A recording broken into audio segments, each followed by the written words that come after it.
Welcome to this event, and a special welcome, of course, to our speaker, Tony Wood, who we're very privileged that he's come along to speak to us tonight. I'd like to acknowledge that this event is taking place on Wurundjeri land, and we pay our respects to them and to their elders past, present and emerging. My attention was first drawn to Tony's work when I saw, some of you may have seen it too, there was a graph in The Age showing emissions falling very nicely over about a period of about 14 years, and then it looked like they flatlined and started to go up again. And I thought, oh, what's going on here? This seems really interesting. I thought, well, is this, as you would, is this a temporary blip, or have we really hit something really difficult? I think a lot of discussion about climate sort of on the left tends to be a bit focused on, climate change deniers and vested interests and all that sort of thing, as if, if we didn't have that, well, we'd be fine. I'd like to be very interested to hear whether Tony sort of agrees with that sort of thing, or whether there's some really, really serious issues that we've really got to deal with. So Tony is director of the energy program at the Grattan Institute. He was previously an executive at Origin Energy. From 2009 to 2014, he was program director of clean energy projects at the Clinton Foundation, and he provided an industry perspective to the first Garnaut, that Ross Garnaut, I presume, climate change review. In 2018, he was ordered a member of the Order of Australia, so congratulations. And in 2019 became a fellow of the Australian Academy of Technology and Engineering. So big welcome to Tony. After he speaks, we'll have some Q&A, and then after that, we invite you all to join us at the Elephant and Wheelbarrow pub up in Burke Street. We're not going to have dinner here tonight, as originally said, but the pub's just 5 minutes away. So thank you very much, Tony.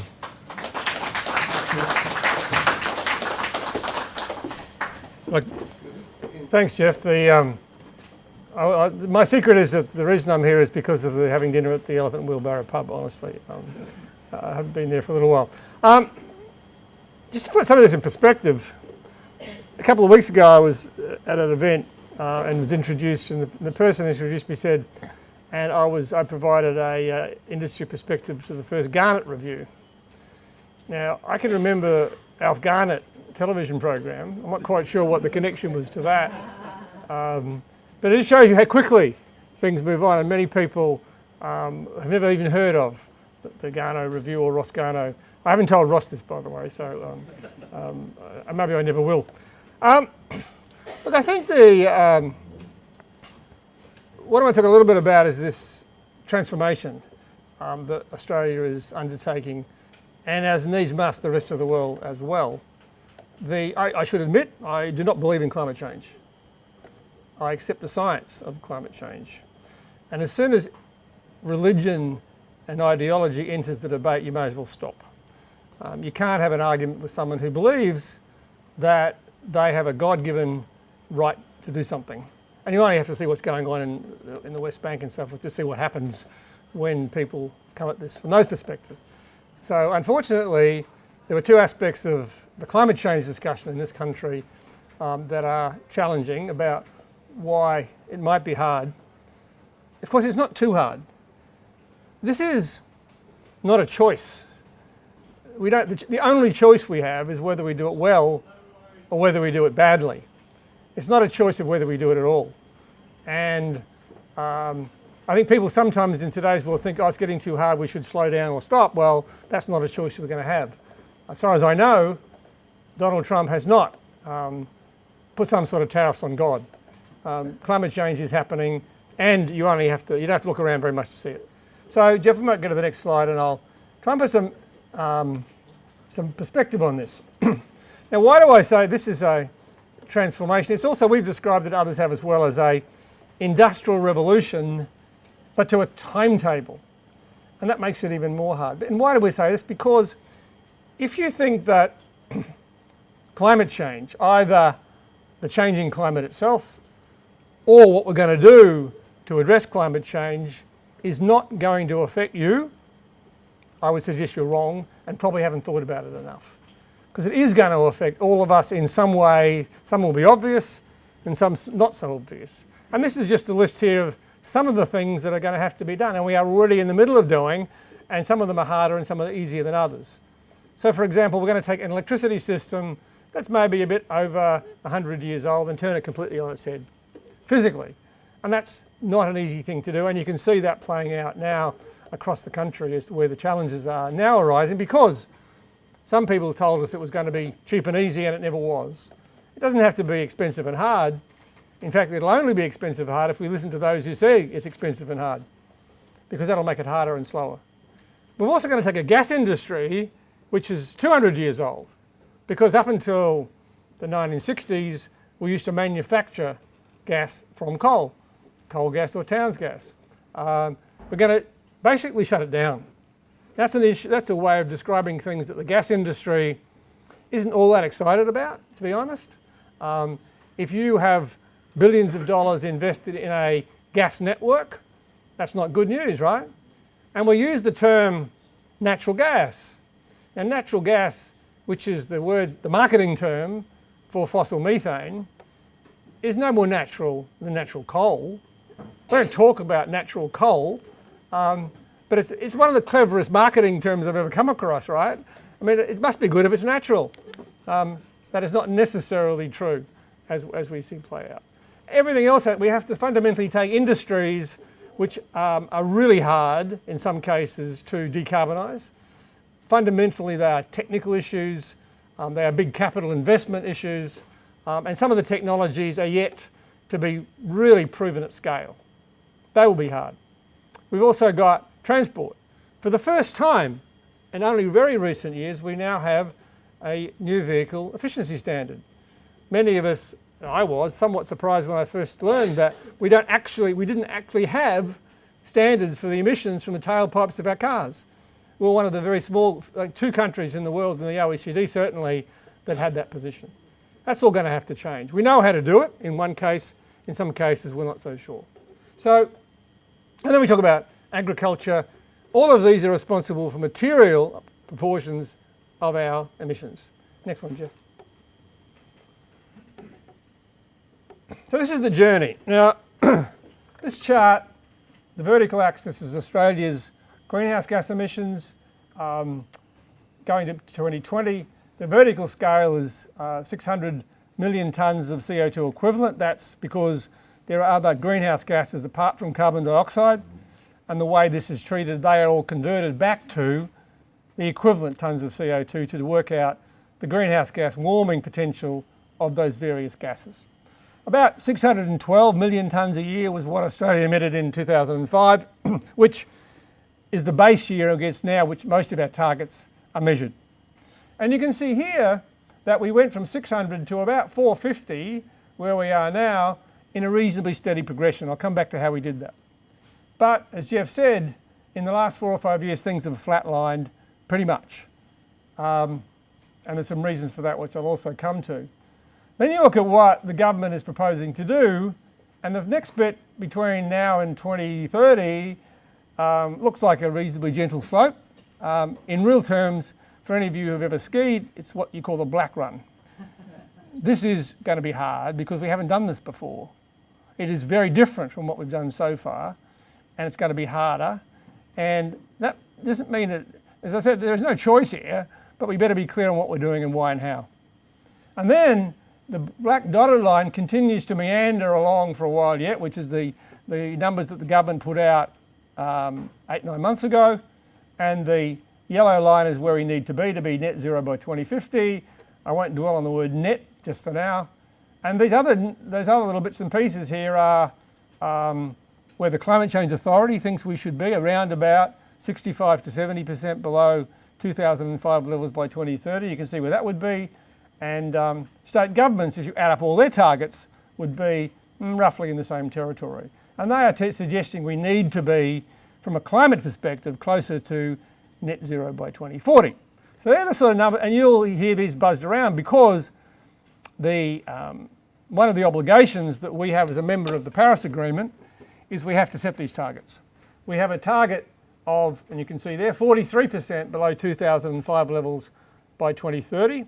We are actually roughly on track to do that, and part of that reason is because for the first part of this decade, we're actually well above that, the 10-year carbon budget to achieve that 2030 target. But now we're falling behind.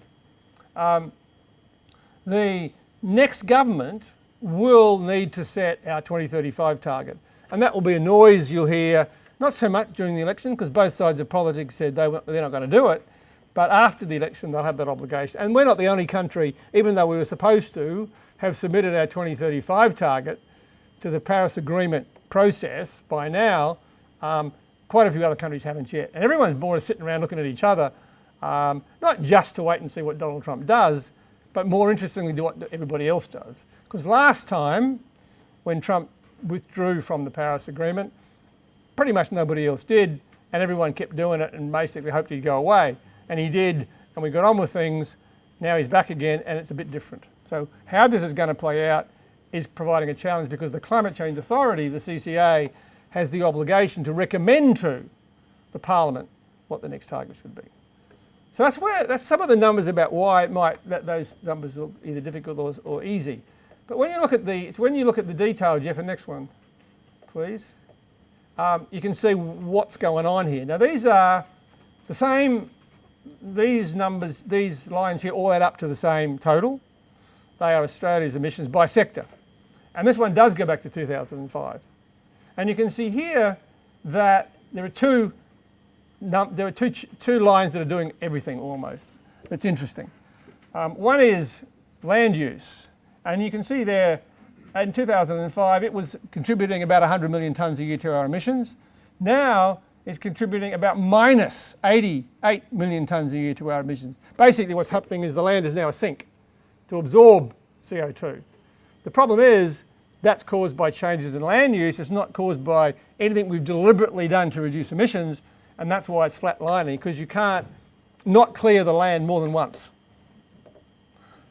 Bit of a bugger really, but there you are. And so that one you can see is pretty well flatlining. But it did all the heavy lifting for the first part of this century. Electricity, on the other hand, didn't do much for a long time. It sort of meandered for a while. The little kink around 2012 was when Julia Gillard had the carbon price. But then things went back up again. Electricity then started to do a lot of heavy lifting up until now, and that's basically renewable energy replacing coal.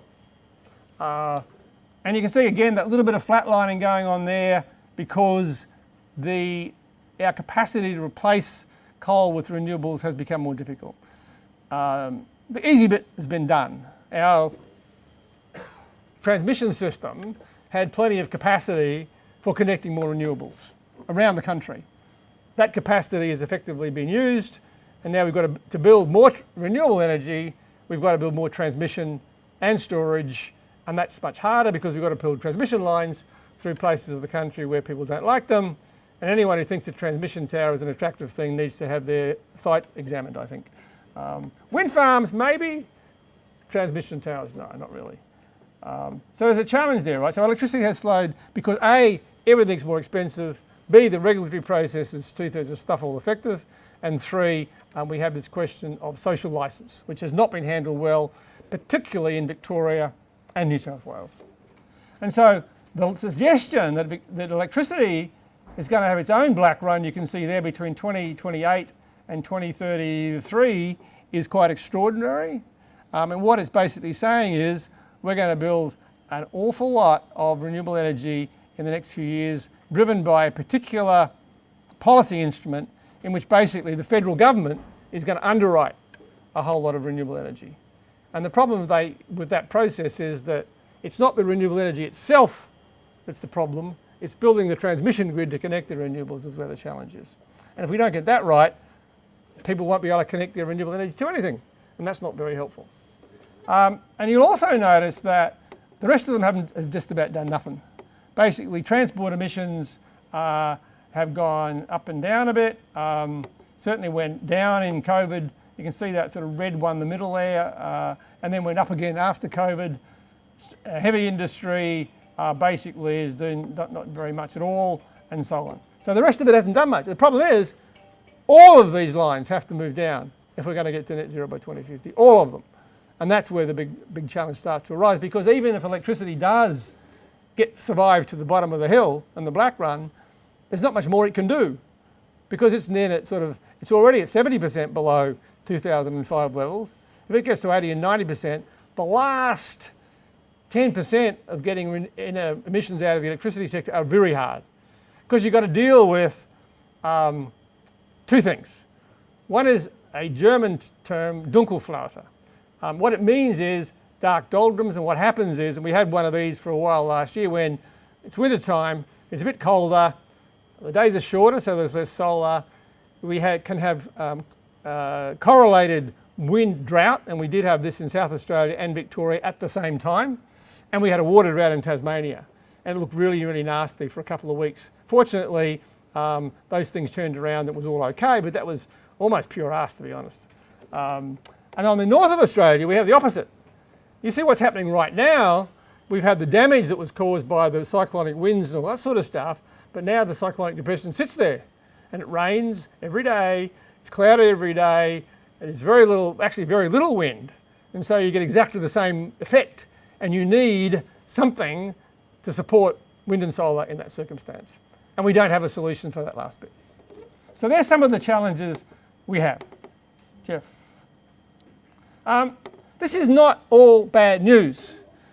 Australia has, as you would know, for many years been a major exporter of resources.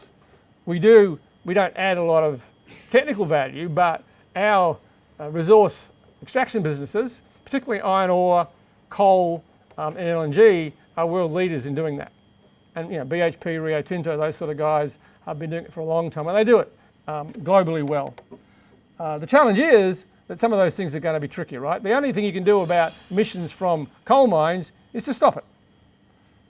And that means that we're going to have to think about what we do. Thermal coal is on the way out, but metallurgical coal may be around for a while yet. And the things to replace the role of coal in making steel are not simple. However, Australia also has a material share of the mineral resources that the world needs for a century of electrification. And some of them are listed on this table, and you can see, and you'll have heard some of the stories about lithium, but others are very important as well. And right now, copper is trading at very high levels. The projections for copper are very significant, and Australia, if we were able to get our proportionate share of the global market in these things of the sort we have had in iron ore, then we would more than double the export revenue we currently get from coal and LNG. So this is a huge opportunity for this country, and you'll hear people talk about the energy superpower, but the reality is it will not be handed to us on a plate. The chart on the left-hand side shows something about, and I won't go dwell on this, but I'm happy to talk about it under questions, is associated with the story of hydrogen. This is what the world projections are for global demand for ammonia. And the reason it's done on ammonia is because to move hydrogen around, if you want to put any sort of significant amount in a ship, you've got to liquefy it, and to liquefy hydrogen, you've got to take it down to minus 250 degrees. I've got a clue for you, that's really cold. It takes a lot of energy to get it down to that temperature. And so rather than do that, it makes more sense to convert that hydrogen into ammonia, which is a related molecule.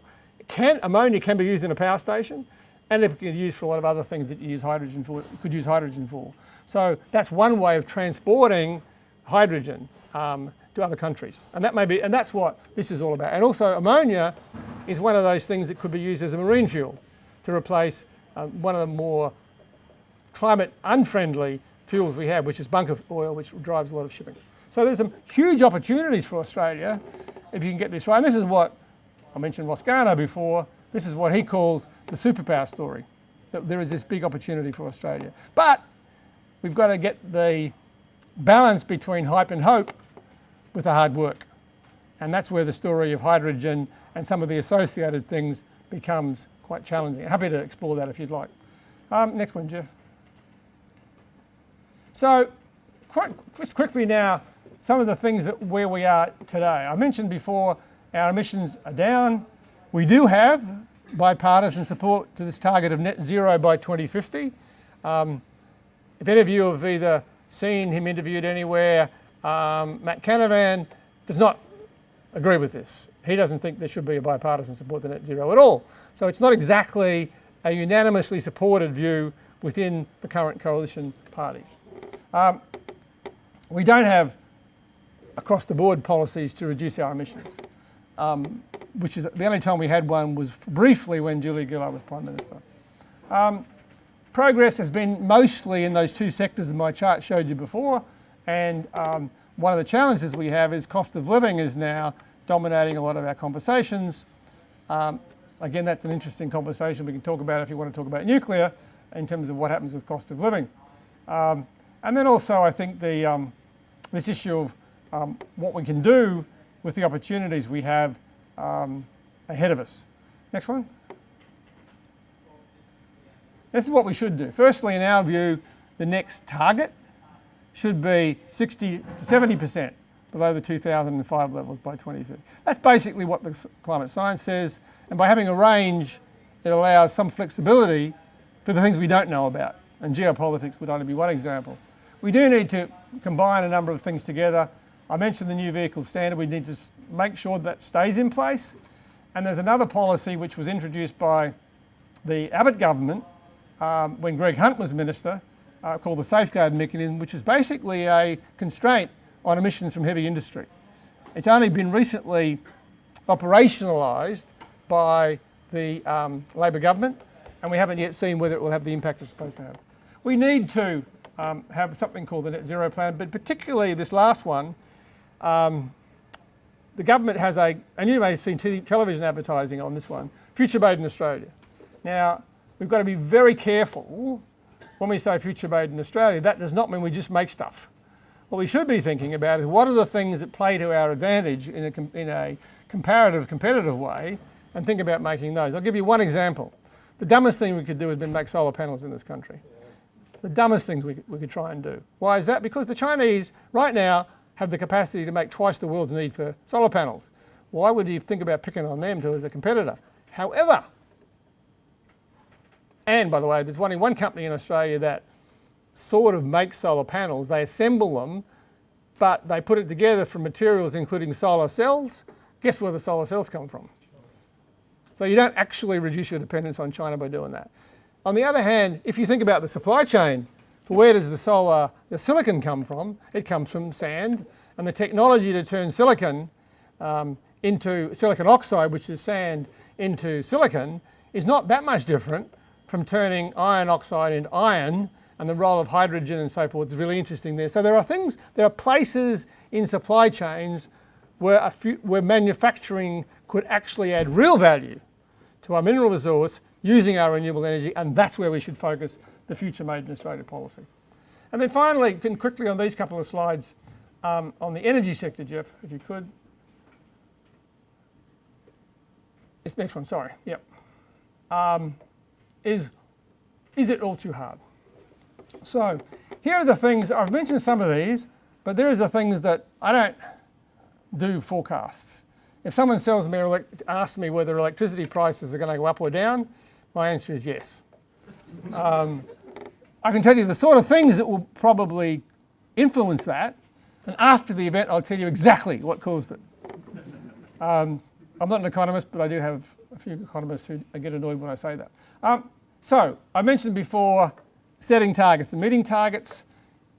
If ever you've played darts or archery, you know that just having a target isn't enough. You've actually got to have the darts and the arrows, and that's where we are short on. We are long on targets and short on policies.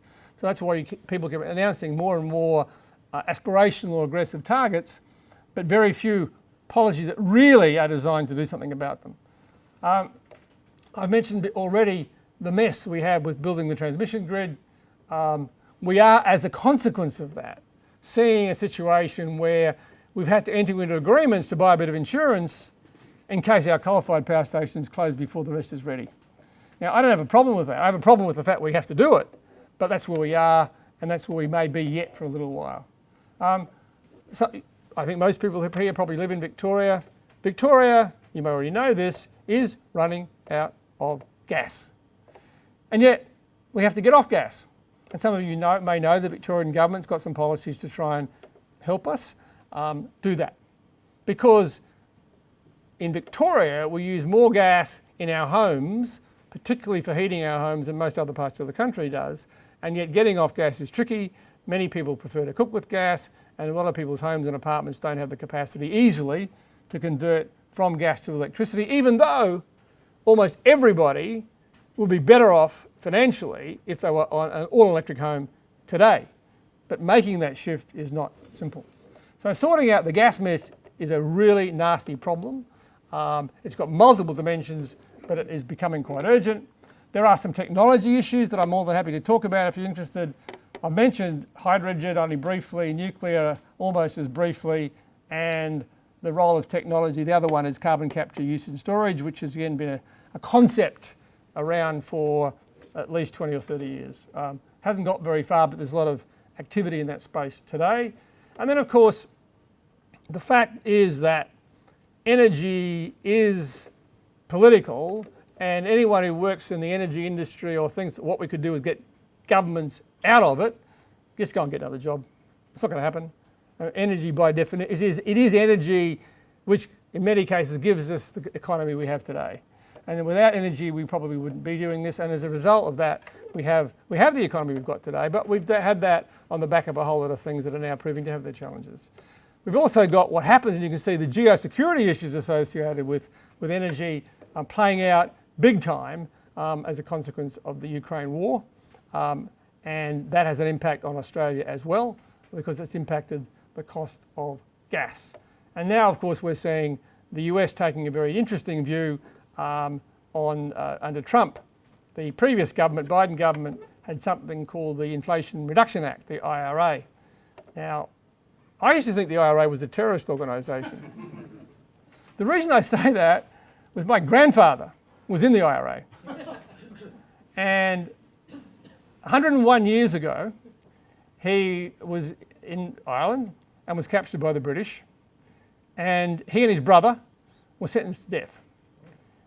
My grandfather had been injured in the melee that caused his capture, and because they were good, British soldiers, well, we can't shoot someone who's been injured, so they sent him to hospital, and the doctor helped him escape. He then escaped. The story is interesting because he escaped by hiding in farms and so forth, and within 2 weeks he left the country with his 2 children, a girl and a boy, and the girl was my mother. And that's why I'm here today. So that's why I think the IRA is a good idea. Thank you. So, what do you want to talk about? Q&A. Thanks ever so much, Tony. Yeah, absolutely fascinating. Yeah, it is Q&A. I just want to say that because we're Fabians, we like to discuss things. So you're perfectly welcome to state an opinion. You don't have to ask a question. It'd be good if you ask a question, perhaps after stating an opinion. So you're free to do that. The main thing is being brief. So just bear that in mind, and if you're not brief, you might get you might find yourself cut off. So who wants to start? Oh, you were first. So do you want to run it yourself, Tony? I can, I don't mind. That's fine, I'm going to do it, that's fine. Yeah. Oh, thanks very much for that. I just want to take up what you referred to as the gas mess, if I may. As you know, the official position of the government is that gas is necessary for transition. This is the federal or the state government? Federal government. As announced by the Minister and the Cabinet. The position of the last Chief Scientist, Alan Finkel, was that gas is necessary as transition. Position of Independent Cheney from Western Australia is gas is necessary as transition. Now, we know methane's terrible. We know methane comes from agriculture. You've shown it quickly. Biological scientists, in other words, know we need to get methane down. And lots of activists want to say that too and argue that. What none of them have got, as far as I know, is an alternative transition plan. So the question is there an alternative transition plan? What is it? Who's got it? And who's going to implement it? What I'm going to say is not a secret. Look, I think the word which is difficult is transition, because people use that in different ways. Gas does a number of things for us today and has done for a long time. And it's the same stuff, but it's used for quite different things. And the reason I say that is because what has to change in each of those areas is quite different and will happen over different timescales. So one of them is in our homes and small businesses. We know what the answer is: electrify. It is technically clear and straightforward. It's difficult politically, as you see the Victorian government struggling with it, because Victoria and the ACT are the only governments who are trying to grapple with how do we actually start to get off gas for that purpose. One of the reasons is there's 5 million homes in Australia that have gas in their homes, and 2 million of those are in Victoria, and it's going to be hard, right? People like to cook with gas. So that's one issue. There's that one which is like a large number of small users. It takes a long time. The second issue we use gas for is high temperature heating in industrial processes. That's a bit harder, partly because the cost of turning over the capital to move from, if you are a food processor and use gas for cooking your tomatoes, you could use electricity, but the cost of doing that can be quite substantial. And so that's going to take a lot longer, not because we don't know how to do it, because it takes a lot longer. And in some cases, it's much harder to get the high temperatures you need for industrial processes with electricity.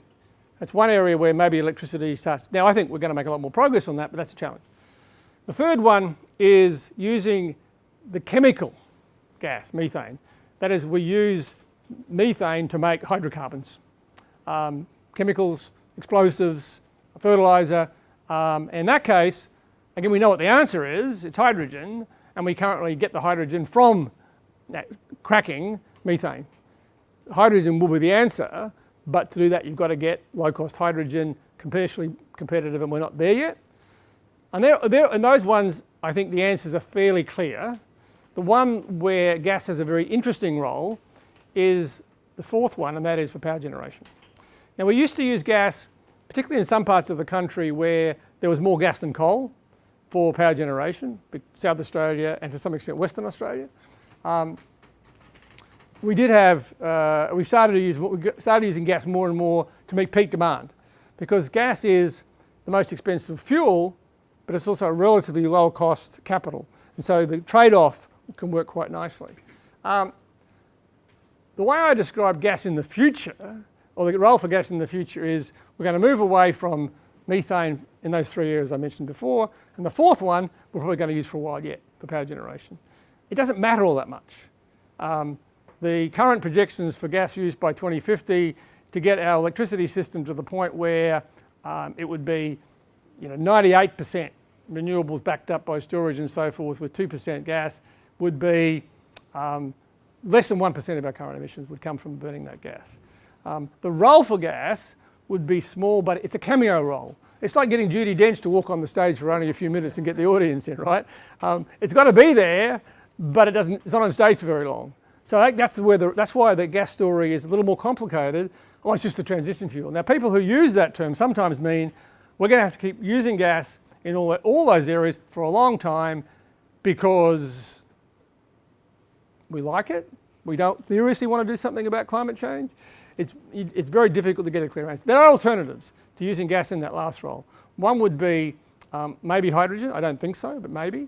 You could put hydrogen in the gas net, or biomethane as an alternative to.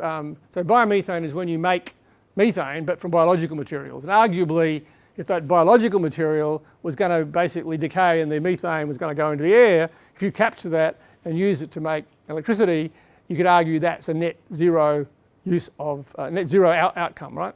And that's in this space is where the role of nuclear often gets talked about, but not the big stuff. This is small modular nuclear. So there is a role. I think there's a role for gas for a while. In our numbers, we said, look, we can shut down coal. We can get to 80% at least renewables, 85, 90 maybe. It'll be the last 10% where it gets harder. and that's where the role for gas probably, at least as best we know it now, will continue. That's not quite the transition role that some people describe. I think you. Thanks, Tony. I wanted to take issue with the second last word in your title there, net. I want to put it to you that this whole idea that biology can fix this for us or be the opposite side of the ledger is inherently false.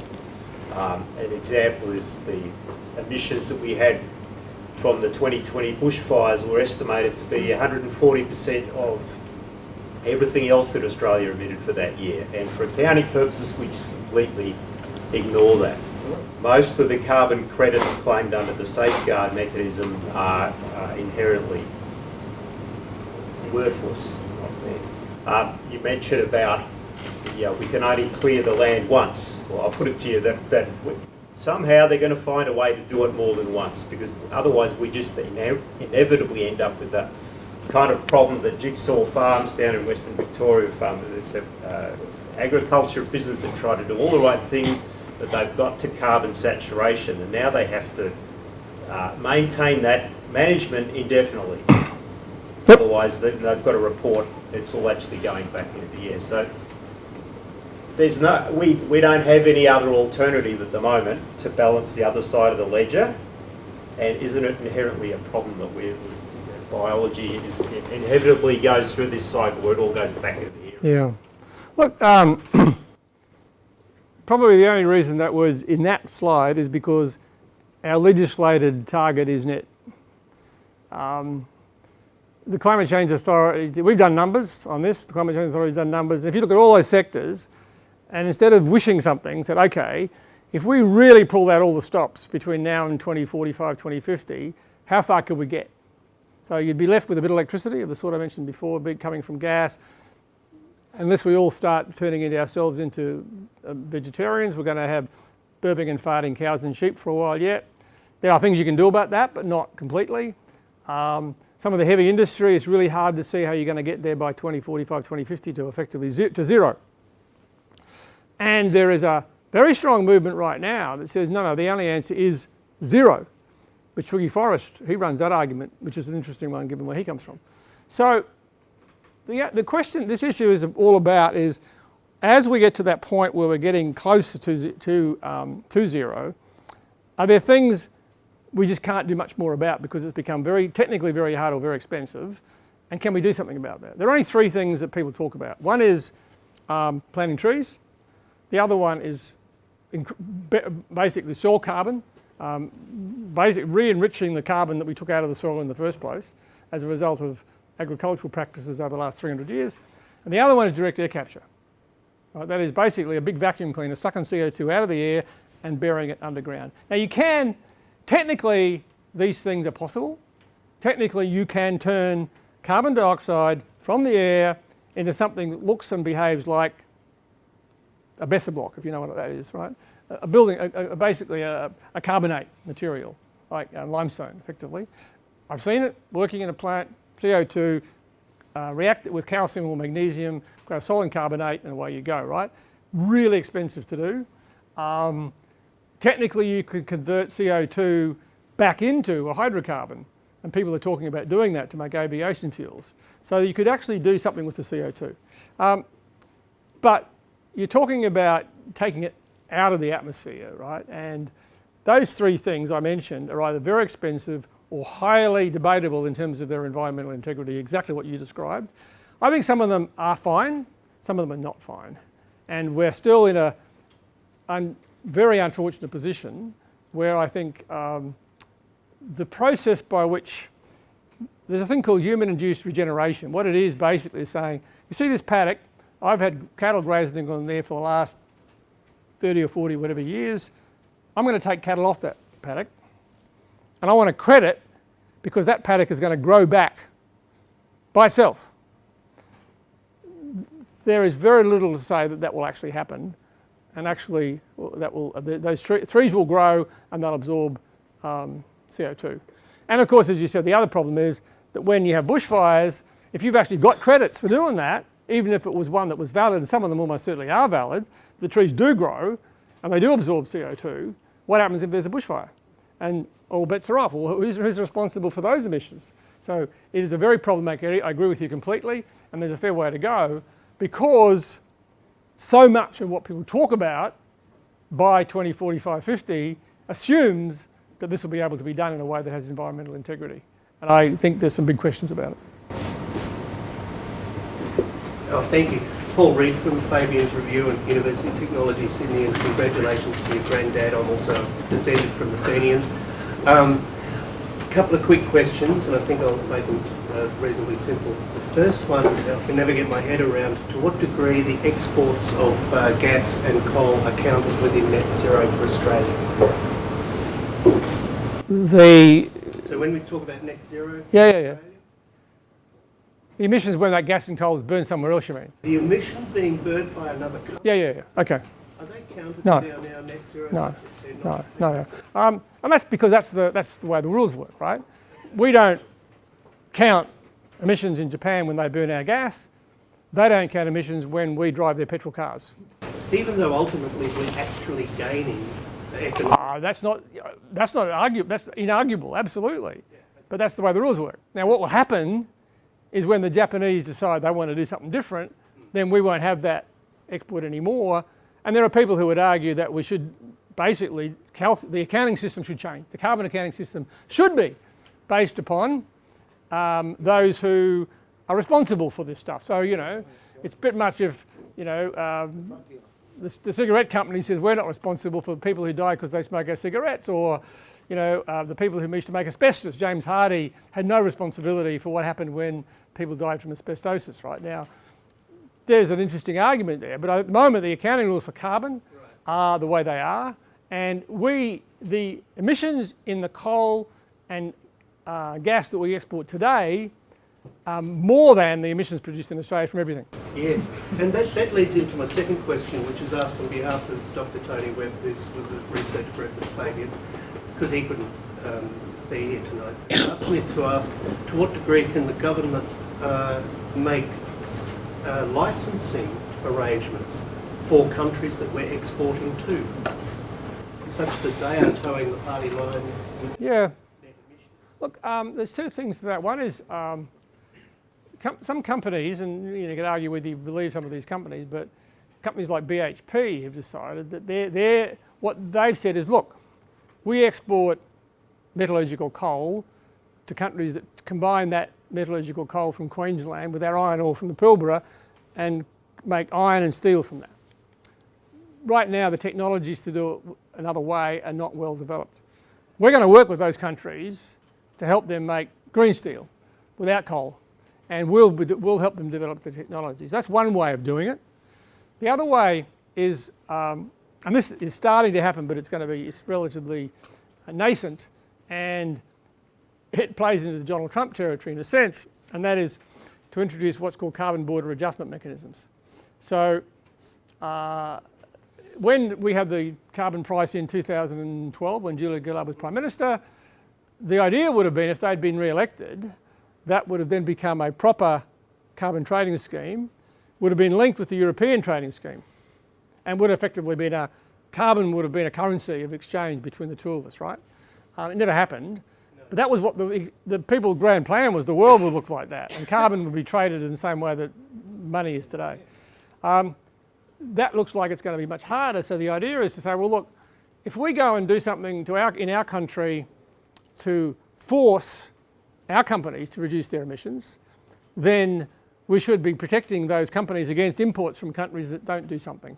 And so a carbon border adjustment mechanism is designed to do that. It's very early days, but the international structure for setting that all up is happening. And Australia has a very strong self-interest in having it happen. Europeans are leading the charge on it, though. So it cuts both ways? Yeah. Yeah, okay. And that leads me to my third question, and it'll be also equally brief. The carbon credit scheme seems not to be working particularly. Which one? Regrowing. Oh, this is the human-induced regeneration and regrowing tree. Yeah. It's like Gina Reinhardt is buying up vast tracts of land all over the place and claiming that it's a carbon credit. Yep. And I've been following discussion about the carbon credit scheme as being a little bit rubbery surrounding it. Yeah, that'll. Look, there was, some of you may have read, there was a few weeks ago now, there was on the one weekend in The Age, there were 2 double-page spreads on that very issue. An academic, Andrew McIntosh, I think his name is, has been pushing this for quite a while. I think he's got an argument, but not completely. I don't think it's as bad as he says. Some of them are very questionable.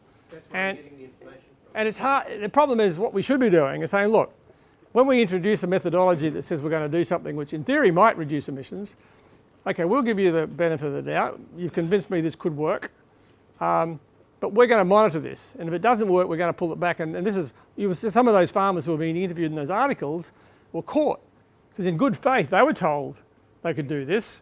And then someone comes along and says, well, we discovered that what's happening on your farm is not producing any emissions reduction at all. Guess what? You're like, the money that you thought you were going to make and you borrowed against with your bank isn't going to come there anymore. So this is a two-edged sword. So there's a lot of really good reason why we need to get on top of it. And Ian Chubb, who was one of Australia's chief scientists a little while ago, he led a major review of this whole process. He thought most of it was okay, but none of it, a lot of it is not, by no means 100% okay. And the monitoring and verification of what happens on property, and then what happens when the trees eventually die as they will, is not as robust as it could be. There are other things that I think direct air capture, at least you can measure it and be technically satisfied that it's doing what you say. Whether it's going to be cost effective is another question. So that's why I say some of these things are really expensive, some of them are questionable, and some of them both. Yeah, and I think McIntosh is suggesting also that the double counting of national We might move on a bit, yeah? Yes. Yeah, I feel like corporations have had a good run for the last 500 years, selling us and convincing us that smoking is okay, that global warming is not really real, that cars are the way to go. And so we're still relying on corporations to do the right thing when they've got that history of denial and lying. So corporations are not our solution, I don't think. And when you talk about who's going to rebuild the transmission lines, it was the Australian taxpayer that did in the early days of Australia, as they did with the Snowy Mountains scheme. So if the SES is going to be a real thing under Labor, or the Greens, or the Green New Deal, we have to think about how we get rid of corporations and or take away their power if we're going to achieve zero emissions. And that has to be in the conversation, because they are still lying to us. They're still lying about the carbon credit emissions. That's why Telstra dropped out, because they can't be measured or audited in a way that is a real measure. And councils are doing the same. I think I got an email. Yeah, I've got your email. Yeah. Yeah. So councils are lying to us and about zero emissions because they're all tied into the corporations. So to achieve the net zero in manufacturing, we have to actually get rid of the idea that we have to rely on corporations and go back to nationalising or the government owned, as early history showed us with Telstra, SES, Snowy Mountain. Now that's the only solution I see. And it'll be cheaper in the long run because we subsidise these corporations to convince us to pollute. So that contradiction we can get rid of. And in the long run, we'll be healthier and things will be cheaper. So that's the argument that has to be prosecuted. Where are you sitting at dinner time tonight? I'm happy to sit next to you and have the coffee. So look, there are areas there I think you've got a good, there are things that market structures can do, but they need to be properly designed. And if you don't have good regulation, you get a dog, right? So if people design a market to do, markets are very efficient. Governments are not very efficient, right? That's a fundamental fact. Why are governments not efficient? For all sorts of reasons I can bore you with. We did some numbers a few years ago and said when we looked at the network businesses that were owned by governments and those that were actually owned by the private sector businesses did the same thing at lower cost than the government ones did, for a whole reason. And I didn't even think that was going to happen. I would have thought, well, these businesses we're talking about here, those transmission and network businesses, their prices are regulated by a regulator. They don't get to charge whatever they like, right? And so you'd think, well, if that's the case, why would it matter who owns them. It turns out, for all sorts of, I mean, the guy who was running one of the government-owned businesses in New South Wales, he said, one of the problems I've got an enterprise bargaining agreement, which I've got to employ about 10,000 people to do sorts of stuff all. I cannot get productivity improvements in the way I could if this was a private business. That's not about sacking thousands of people who are basically trying to do a good job. But a lot of these businesses got pretty lazy. I mean, when I went to South Australia, we privatised a gas business from the South Australian government.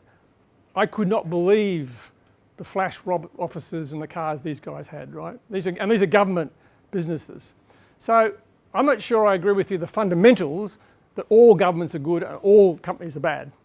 The problem is, if you're going to say, okay, there are things that governments need to do really well, where competition just doesn't work. There are things where competition can work. Then you've got to design the market structure to get it. If it doesn't do it, just change it, for God's sake. Don't just keep going. And we've got a lot of problems with our current energy markets. I mean, I don't think people set out to lie. I think sometimes mistakes are made and you wonder why people started getting where they did, but I think most people, even politicians, set out to do a good job, but they get caught up in a world which you've got to sometimes rescue them from. And I think that well-designed markets generally are a better outcome than government ownership, but government ownership is better than badly designed markets. And we have not done a great job of maintaining. When we privatised the SEC in Victoria, Victoria won big time, honestly. Prices went down and stayed down for a long time. Now what we didn't do, we took this toy called this market and smashed it up against the wall for about 5 years and wondered why it was broken. We haven't kept it up to date. And that's what's happened. And now we've got a situation. And I don't think that the current SEC is going to make any difference, positive difference. I don't see them make any difference, to be honest with you. I think they're trying hard, but they're just doing what the private sector does, almost. So happy to have that conversation. It's an interesting one.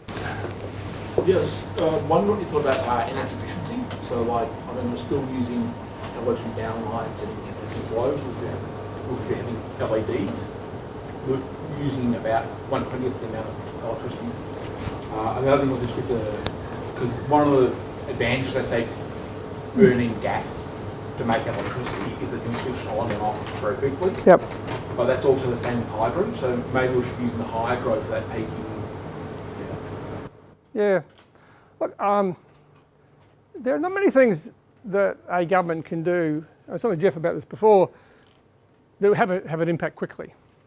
If you're going to change technologies, I've talked a little bit about some of those, it takes a while to churn over capital investment, to change people's behaviour, etc., right? But if we're going to improve the way we use electricity, we've got enormously underutilised assets in this country. I mean, the distribution system was built to meet peak demand. So 90% of that distribution system is used for a tiny percent of the time. And the reason why, it's interesting when you compare gas with electricity. Gas, I mentioned before, used to make gas from coal, and we had these factories that made it, and we stored it in these big tanks, and some of them are still, the framework of those tanks are still scattered around Melbourne, and we used the storage to buffer the manufacturing process, which was continuous, with the demand process, which is not continuous, right? And we've never worked out how to do that with electricity, because storing electricity turns out to be quite tricky, particularly for longer periods of time. And we've all had battery, but they don't do the job. They don't last very long. So part of the answer is storage. So I think the dumbest thing the Labor government did was to give people $300 rebate. Now, whether it works politically, I've got no idea. What they should have said is, look, we're going to spend that amount of money, but we're going to target the people who really need that money, and secondly, we're going to tie it to helping them improve the way they use electricity. Storage, insulation. I mean, you remember the big pink bat fiasco, but so many of our homes have terrible insulation. We could start to do something about that, and not just home ownership properties, but also rental properties. There's a lot of things we could do to improve that, because energy efficiency is probably one of the most underdone things. But it's hard to. It sounds simple, but it's quite difficult to actually do. And one way to do it is the Americans sometimes argue they've got a constitutional right to have incandescent light globes, I think. I don't know if you can still, I presume you can still buy incandescent light globes in Australia. Maybe there's very special ones for unusual architectural look or something. But most people, you can get much more creative and interesting lighting with LEDs anyway. But the whole point, you're absolutely right, that the way we use that and the whole point of, batteries have the enormous advantage they can respond to change in voltage on the system within milliseconds. And so they can respond very quickly when you had that problem in South Australia when the power lines went down. You still would have had a local blackout, but because the whole thing cascaded quickly through the system, if they'd had big batteries, and they now do, to buffer that system, they wouldn't have had a statewide blackout. So there are things we could do to make our system not just lower cost, because we'd use the resources more effectively, but also more resilient to what we are going to have, which is more significant power outages caused by weather events. And we saw that happen in Victoria early last year when we had that storm went through and it knocked out a whole lot of power lines. A lot of those places could easily have been, they could have survived quite. I got a friend in Brisbane. I'm fine. I've got a solar PV system and a battery. I'm disconnected from the grid. I'm fine. But the difference is he bought a system which allowed him to do that. A lot of people, when they go and buy a PV system for their roof and maybe even put in a battery, don't pay the extra money so that the system can be isolated. And then what happens is, because they want to sell electricity back to the grid when they've got too much, if you don't buy the right thing, you don't get the right outcome. So there's a lot of things in that space we could do. Just because we've got an election campaign coming up on the issue, I thought we just Really? needed to ask the question, is nuclear part of the answer for Australia? And if not, why not? And if that's the case, why is, I guess, the coalition so obsessed with that? Yeah. A few things. I don't. I'm not having to go at anybody in terms of the age group, on the average age of us in this room. But in 1967, I think, there was a proposal to build a nuclear power station in Victoria. I think it was at French Island, and it was never built. There were a number of environmental groups arguing about it. Ultimately, the SEC at the time said no. Why? Because it was much cheaper to build a really big coal-fired power station, and it was economics that killed that one. John Gorton wanted to build a nuclear power station in New South Wales. Again, it was economics that killed that one. Bill Gates has said, look, Australia, he's got a business which is looking at new technology, nuclear. Forget it. Australia, you should just continue to do what you're doing now. There's a few things about nuclear that are interesting and could be, I don't think they're part of our plan A, but they might be part of plan B. Why I say that is that last percent, if we really find struggling to get that last bit out of the energy system in 20 years' time, and if small modular nuclear reactors live up to the promise that people make about them. I've got a 4-year-old granddaughter, and she is obsessed with unicorns. There are as many unicorns in the world as there are small modular reactors. That's what I always thought. Don't tell her I said that. So, yes. I was just going to, finish answering Bowman. I was just going to suggest maybe one or two Okay, more and all right. stop. So nuclear, as I'm sure many of you have travelled to countries where nuclear energy is common. I don't have trouble sleeping at night. I don't have a fundamental problem with nuclear. I see the technology that people are thinking about for small modular nuclear reactors. I think it's really interesting. I think it's highly questionable whether they'll get there. Good luck, go for your life. We'll continue to what we're doing. This is the right plan for us. And remember, the other thing about this is crazy about this debate.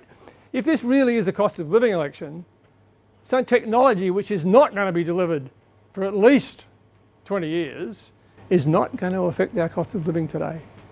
That's not a secret. But Tony, isn't it the waste from uranium that's still a problem Sure. even now?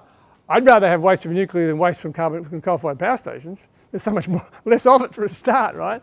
I mean, what's interesting about some of the emerging in nuclear technologies is they could actually run on the waste and reuse it. So I'm not going to run an argument in favour of nuclear. I'm just saying I've got a mind that says if it turns out that we really struggle to get renewable hydrogen down the cost curve, and the other alternatives for the last 10% of our electricity and some of those other things I mentioned to prove to be too hard, maybe there's a role for nuclear in a very restricted way. But that's, and I think to be fair, Ted O'Brien, who's the current Shadow Minister, was thinking about that, but his boss just threw him under a truck. And now there's the debate is just silly, and it's the numbers are all bullshit. Yeah, we buy isotopes overseas because we don't have our own. Yeah. Well, you know, there was Mike Rann, when he was Premier of South Australia, looked at having a re-enrichment program in Australia and add value to the uranium, because we export, 30% of the world's uranium, we make a lot of money. And someone say, actually, Australia, sure, go back to the point about, are we responsible for the coal and gas we export? Well, we actually have the uranium. In one proposal, we should take it back. That was why we marched against it. There you go. I mean, the waste continues to be an issue. There are people who say technically maybe they'll overcome it. I mean, maybe nuclear fusion, maybe thorium reactor. There's a whole lot of stuff going on, but I'm sick of talking about it. Just go away and do it, and come back when you've got something worth talking about. We have the last. Yep. Okay. I was wanting to ask you something about where big business and business community is. I mean, it's looking though we're going to have a majority government. So we go back. We've gone one step forward and we go back. But the big report into the universities done by Mary Kay emphasised that where we are really deficient is that we're the only OECD country that expects all the research and development costs to be met by universities themselves, when universities are scarcely funded for the fundamental purposes of teaching. And so that's why we have to run a Ponzi scheme with a gig economy of workers and do it with human trafficking.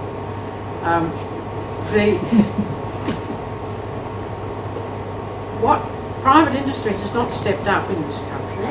It's that our productivity failure is due to their preference to spend profits on stock buybacks.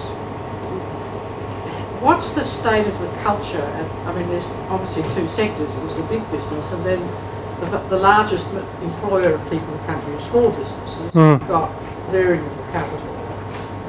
Like in making a transition domestically off gas, most of the householders who now have to make that transition haven't the cash flow to be able to do it. I mean, it's just impossible. I've done it in my home, and $22,000 on my heat pump is a lot of money which I could afford, but no one else can. So we've got this issue that we don't have an even picture. So where is the big business community at? If they're still resistant to the idea? It's an interesting transition has occurred because 25 years ago, there's not much doubt where most of the big industry was. Jeff mentioned I used to work for Origin Energy. We were one of 6 companies which established something called the Business Roundtable on Climate Change. And we said, we've had enough of this. We can see where the world's going on emissions reduction, and we need to be part of it. Now you can argue whether Origin's done a good or a bad job, that's not my point. The point was that there were companies who said, no, we've got a different path. Origin, BP, one of the big insurance companies were part of that.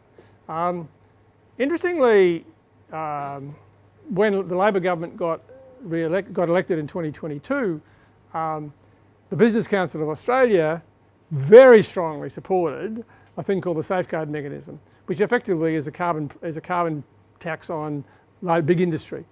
Why? Because they can see they now see where the world's going, and they've got to get there, and one way to do it is here. And so a lot of the more interesting developments now in a couple of areas of emissions which are really hard, some big industry, I mean, steel making is responsible for 7% of the world's emissions, and we are the biggest exporter of iron ore. We've got a huge opportunity if we can take more of that business. And so a lot of research in Australia, both at in universities and at CSIRO, which we have got this unusually valuable jewel of research in CSIRO, which we don't appreciate often, who does some magnificent work in these areas. And I'm involved with a cooperative research centre which combines some government money, but also private sector money and universities to do cooperative research in iron and steel, alumina and aluminium and cement and concrete. And those three are amongst the hardest where the technology is important. So I think it's happening. I mean, Australia is not a very big market, which is why a lot of technologies don't really make it here. We don't have a very large venture capital market. And where was Wi-Fi invented? Here. Where have most of the big breakthroughs in solar PV technology happened? Not in this room, here. So I don't know about the Kelvin Club, but so we can do it, right? Now, I was involved when I was at Origin. We had a solar technology that was really interesting and very efficient. No one knew we could justify building a manufacturing plant in Australia. The market was just too small. So that's what happens to a lot of those technologies that go offshore. Now, I do agree with you on the other hand that the days when industry supported a lot of R&D are not what they used to be, and a lot of that's not just done anymore. And that's true for many countries. And what you see is concentrations in certain technologies. But Australia, you know, when we saw the car industry close, it was amazing the companies that came out of the woodwork who were doing interesting stuff and have survived very well, thank you. So this is a country that can do this. And the stuff that I talked about before, where those opportunities are, I mean, there are companies who are seriously looking to add real value to those mineral resources. And that's where we've got a comparative advantage in the mineral resource. We've got a comparative advantage in the size of our country.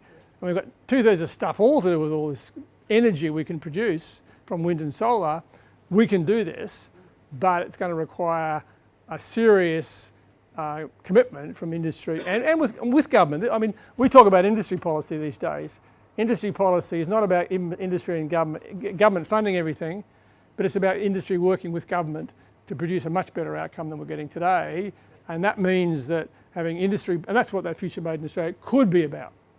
So that's where I'm at. I give you, today is Tuesday, right? I manage my life by being optimistic on Mondays and Wednesdays and Fridays, unfortunately. So today I'm pessimistic. Okay. Sorry, I just wanted to ask. Question, Megan. This can be a quick one. Quick one. This is all about production, but we haven't talked about consumption. Mm-hmm. And I'm just thinking, is there something we can do to improve our culture around us not consuming as much? Just, I'm thinking in terms of, you know, when we had a water shortage, our culture pulled together really well to have with water restrictions. You know, I'm old enough to remember the Keep Australia Beautiful campaign and how just the public relations campaign can change people's behaviour. And is there a role for that? Or, you know, it seems to me we're building bigger houses and driving bigger cars. Yeah. Well, I think there's an answer. There are some things. I mean, what's interesting is what we now depend upon electricity for. You know, fixed phones don't work without electricity anymore. Everything needs electricity. You see what's going on in Queensland. People who can't charge their mobile phones, that's the first thing you try and put in an evacuation centre is mobile phone chargers. People can't survive without their iPad, blah, blah, blah, right? And so electricity in our lives is far more significant. We buy everything on the internet, et cetera, et cetera. But that comes back to the question the gentleman over here asked, which is about the way we use energy and the amount of waste there is in our system in terms of the productivity of some of the assets. And that's where we could make a huge difference. You know, I was thinking you might be suggesting we should all only have half a course over dinner tonight, but I'm probably... My point is the Jevons paradox. The cheaper things get, the more you use of them. And that's what happens, right? That's when So that's what's what been it's all happening. As people started saying, well, we're going to change the building standards so to make it more efficient, now I can afford to make a bigger house. I mean, so there's ways to do it and ways not to do it, but I agree with you completely. We are a very energy-hungry country. Interestingly, we have come down when those curves I showed you at the beginning were first, when they started, Australia was about the highest per capita emissions in the world, and that's even when we didn't count for the stuff we exported. We're not in that. We're now in the middle of the pack.